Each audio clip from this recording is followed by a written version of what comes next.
అందరూ praise lord.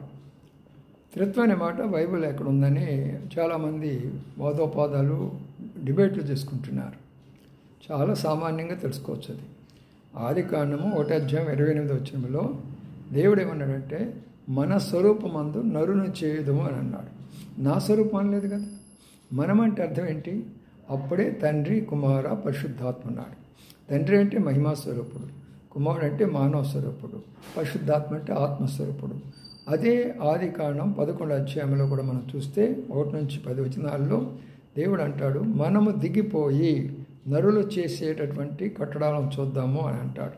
కాబట్టి మనము అంటే మరి అక్కడే త్రిత్వం అనేది ఉంది. ముగ్గురు కలిసి సృష్టిని చేసేవారు, సృష్టిని నడిపించేవారు, సృష్టికి పూర్తిగా జరిగించేవారు. అందుకనే తండ్రి, కుమార, పరిశుద్ధాత్మ ముగ్గురు ఒక్కటే. త్రిత్వం లేదనుకోకండి. బైబిల్ బాగా అర్థం చేసుకోనండి. పరిశుద్ధాత్మ సహాయం ద్వారా బైబిల్ అర్థం అవుతుంది.